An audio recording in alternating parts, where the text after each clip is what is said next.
Assalamualaikum warahmatullahi wabarakatuh. Yang terhormat Bapak Ibu dosen yang juga sebagai juri dalam lomba positif 2020. Yang berbahagia teman-temanku mahasiswa dan mahasiswi jurusan bimbingan dan konseling. Saya harap teman-teman masih bahagia ya, walaupun tugas-tugas menumpuk dan juga hari-hari UTS yang semakin mendekat. Alhamdulillah, segala puji syukur bagi Allah Tuhan semesta alam. Berkat kekuatan dan ketabahan yang diberikannya, kita mampu dan bertahan menghadapi ujian wabah yang melanda Indonesia saat ini. Bapak, Ibu, dan juga teman-temanku sekalian, izinkan saya menyampaikan informasi dan opini saya sebagai mahasiswa BK tahun 2020 tentang konsep Merdeka Belajar. Sejak pandemi COVID-19 menyebar mulai bulan Maret 2020, Kementerian Pendidikan dan Kebudayaan segera mengambil langkah baru dan terpadu agar peserta didik tetap mendapatkan haknya sebagai peserta didik. Kebijakan Merdeka Belajar diterapkan pada setiap tingkat pendidikan tak terkecuali perguruan tinggi. Merdeka Belajar di perguruan tinggi lebih dikenal dengan istilah Kampus Merdeka. Kampus Merdeka adalah memberi kebebasan dan otonomi kepada lembaga pendidikan serta merdeka dari birokratisasi. Dosen dibebaskan dari birokrasi yang berbelit serta mahasiswa diberikan kebebasan untuk memilih bidang yang mereka sukai. Tujuan dari Merdeka Belajar adalah mendorong mahasiswa untuk menguasai berbagai keilmuan yang berguna untuk memasuki dunia kerja. Kampus Merdeka memberikan kesempatan kepada mahasiswa untuk memilih mata kuliah yang mereka akan ambil. Dengan ini, mahasiswa diberikan keleluasaan untuk belajar di luar kampus. Ada 4 kebijakan terkait Kampus Merdeka, yaitu 1.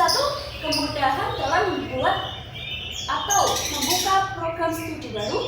Yang kedua, akreditasi perguruan tinggi. Yang ketiga, perubahan status menjadi perguruan tinggi negeri badan hukum. Dan yang keempat adalah hak belajar 3 semester di luar program studi. Nah, untuk yang keempat ini tidak berlaku untuk bidang pendidikan dan kesehatan. Program studi bimbingan dan konseling di perguruan tinggi sebagai penyedia calon konselor pendidikan ikut menjalankan kebijakan Merdeka Belajar melalui program Kampus Merdeka. Program Kampus Merdeka memfasilitasi calon konselor agar siap secara teori dan praktik untuk memenuhi kebutuhan dinamis di dunia pendidikan. Paradigma yang terjadi di lapangan menunjukkan penerapan kebijakan Merdeka Belajar belum sepenuhnya dapat terlaksana akibat berbagai problematika. Dosen program studi bimbingan dan konseling dalam lingkup pendidikan perlu mengaplikasikan kebijakan tersebut ke dalam strategi dan model-model dalam pendekatan dalam memberikan pembelajaran bagi para calon konselor. Dosen sebagai pendidik yang berkualifikasi memberikan pemahaman teori dan praktik bimbingan dan konseling dituntut dapat menyesuaikan kurikulum materi dengan kondisi calon konselor. Karena pribadi konselor menjadi modal awal dalam mewujudkan proses pembelajaran yang menyenangkan sebagai salah satu karakteristik era Merdeka Belajar. Namun sayangnya saat ini Indonesia sedang menghadapi pandemi COVID-19. Oleh karena itu proses pembelajaran dilakukan secara daring. Karena pembelajaran dilakukan secara daring, ada beberapa kendala yang dialami mahasiswa dan dosen. Hal itu menyebabkan pembelajaran tak berjalan seefektif yang saat bertatap muka.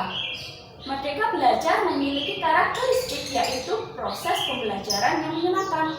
Namun pada kenyataannya, mahasiswa terkadang malah sibuk keluar masuk platform Zoom atau Meet pada saat proses pembelajaran yang biasanya disebabkan karena gangguan sinyal atau perangkat komputer yang tidak memadai. Hal itu menyebabkan apa yang disampaikan oleh dosen kurang dipahami oleh mahasiswa. Tak banyak hal yang bisa dilakukan. Tentunya kami sebagai mahasiswa akan terus mencoba mencari cara agar pembelajaran yang diberikan oleh pengajar kami dapat kami serap secara keseluruhan. Saya meyakini bahwa baik dosen maupun mahasiswa ingin segera menjalankan proses belajar dan mengajar secara langsung. Keinginan ini masih belum memungkinkan untuk saat ini karena situasi dan kondisi yang belum mendukung. Sekian dari saya. Apabila ada kesalahan dan kekurangan, saya mohon maaf yang sebesar-besarnya. Wabillahi taufiq wal hidayah. Wassalamualaikum warahmatullahi wabarakatuh.